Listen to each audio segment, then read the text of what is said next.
مدینے سے یہ تو قرآن کا کچھ حصہ مکہ کا ہے، کچھ حصہ مدینے کا ہے.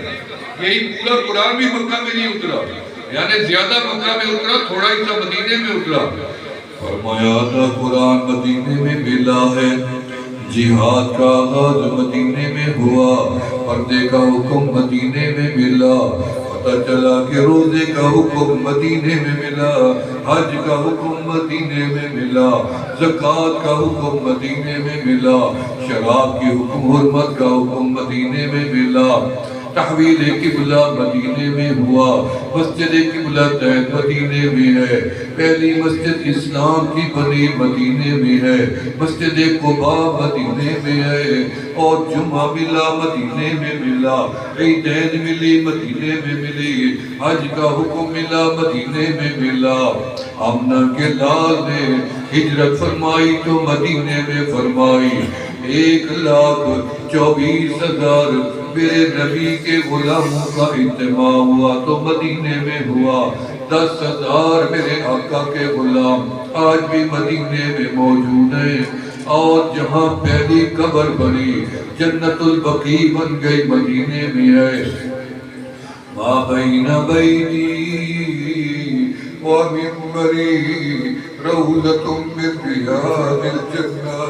2 رکعت نماز پڑھ کے آؤ، ایسے ہو جاتا ہے جیسے بندے نے کبھی کوئی گناہ کیا ہی نہیں تھا. ریاض الجنت ما بین بیتی ومنبری روضۃ من ریاض الجنہ. بھئی کراچی سے پشاور کہہ دو تو کراچی کو نکال کے پھر پشاور ہوگا، کراچی بیچ میں ہی ہوگا. بصرہ سے کوفہ، بصرے کو نکال دو گے پھر کوفہ نہیں، بصرہ اور کوفہ دونوں مل جائیں گے. آپ نے فرمایا ما بین بیتی، یہ ایک گھر. اچھا آپ کا گھر ہے کیا؟ تو ہم جنت کہتے ہو، چلو جنت کو چھوڑ لیتے ہیں. میرا عقیدہ سنو کہ جس جگہ آمنہ کے لال آرام فرما ہے، جو مٹی تربت، تمہیں اس مٹی کی شان کا قدر کا پتہ نہیں ہے.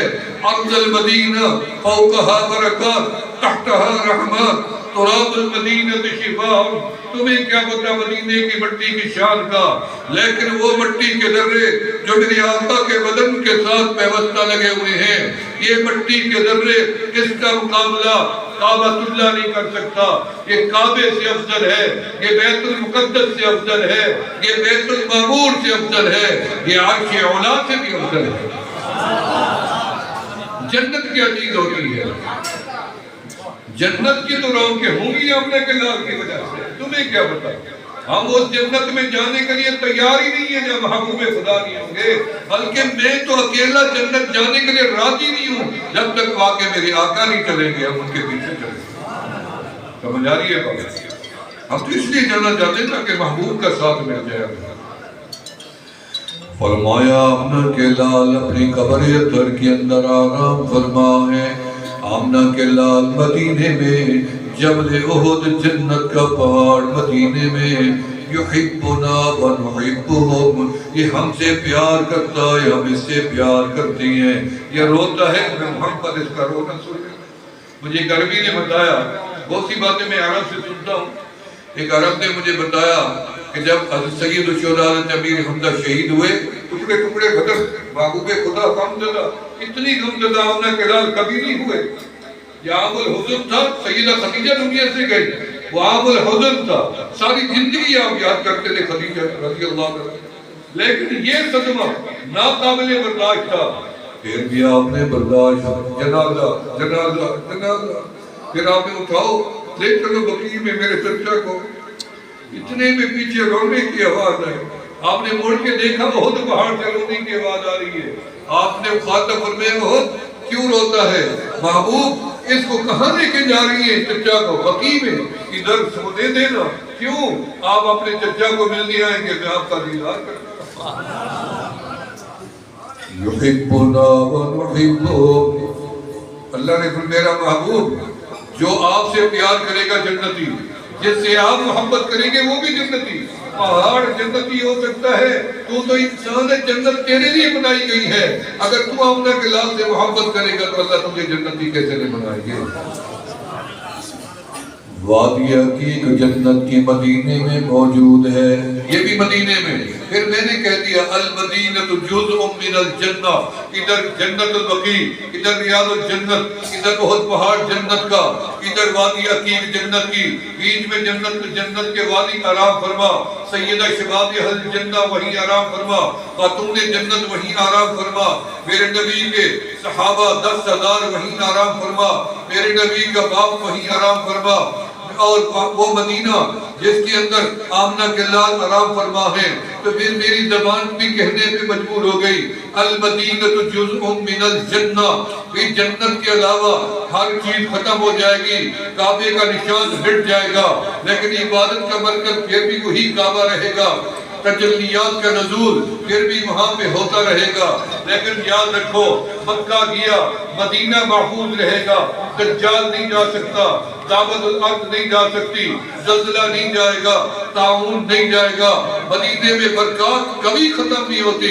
ایک دن ہوٹل میں میں کھانا کھا رہا تھا مدینہ منورہ میں، ہمارے علاقے کا بندہ سریکی بولنے والا سالن رکھا، تو اس نے بیرے کو کہا کہ میں گریوی لوں گا، دیکھا نا سالن اتنی کٹوری میں، کہتے میں گریوی لوں گا، میں بھی ساتھ بیٹھا تھا، بچے بھی ساتھ تھے میرے، اس نے کہا ٹھیک ہے ٹھیک ہے، پھر اس نے جگ گلاس پانی کا رکھا، پھر اس نے کہا بھول نہ جانا میں گریوی لوں گا، پھر تیسری دفعہ کہا تو اس نے پیاری بات کی، اس نے کہا بندہ خدا یہ مدینہ پاک ہے، اس کو تو ختم کر، سالن لو، چار بندوں کا پیٹ بھر جاتا ہے، پھر میں حضرت جابر کی وہ جگہ دیکھا یا میری آنکھوں سے جہاں میرے آقا کو دعوت کی حضرت جابر رضی آج بھی موجود ہے، وہ تھلہ جہاں صحابہ بیٹھ کے کھانا کھا کے آج بھی موجود ہے، خندق کے ساتھ غزوہ خندق جب رسولہ کے پیچھے فرماتے ہیں جب ایک پتھر آیا آمنہ کے لال سے ملایا گیا، سلمان فارسی نے فرمایا یا رسول اللہ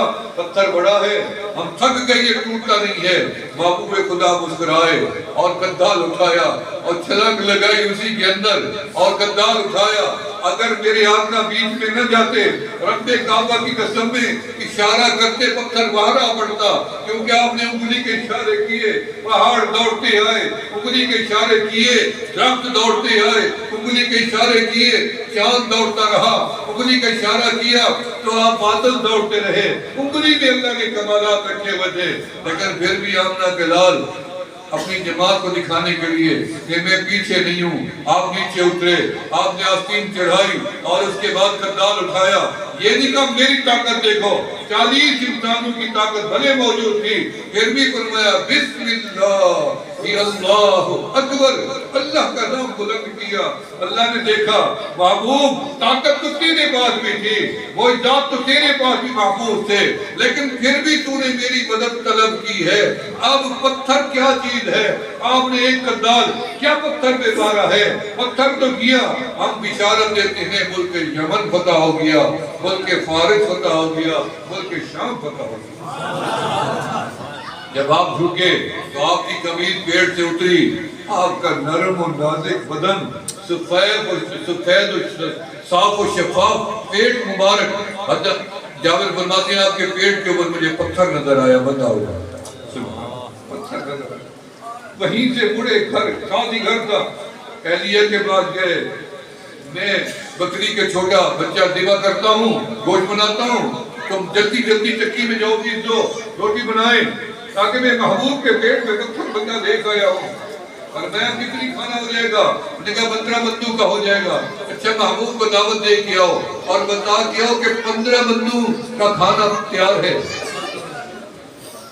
سیدنا جابر رضی اللہ تعالیٰ عنہ نے جا کے دعوت دی، کمری والا آج مسکین کے گھر قدم رجا فرمائے میں نے دعوت پکائی ہے آپ کے اتنی 15 بندوں کے نام ہو جائے گا، آپ نے فرمایا اعلان کر دو مہاجرین و انصار میں آج سب جابر کے گھر چلیں گے، دعوت ہے، پوری جماعت آ گئی، سینکڑوں کی تعداد میں، اہلیہ گھبرا گئی اور پوچھنے کی آپ نے دعوت دینے میں کوئی غلطی تو نہیں کہ نے کری، آپ نے سمجھ لیا کہا جی، پھر مطمئن ہو گئی، مسکرا پڑی۔ جو دعوت دے کے آ رہی ہے وہ جانے، حضرت کا کام جانے۔ جب حضرت جابر کی پریشانی دیکھی، رسول اللہ صلی اللہ علیہ وسلم فرمایا جابر پریشانی ہونا، سالن بھی ڈھانپ کے لے آؤ، روٹیاں بھی ڈھانپ کے لے آؤ۔ آپ نے اپنی کملی مبارک لی، آپ نے اس کے اوپر ڈال دی، نیچے سے آپ نے ہاتھ سے سالن بھی نکال کے اللہ ہو جو کی وجہ آپ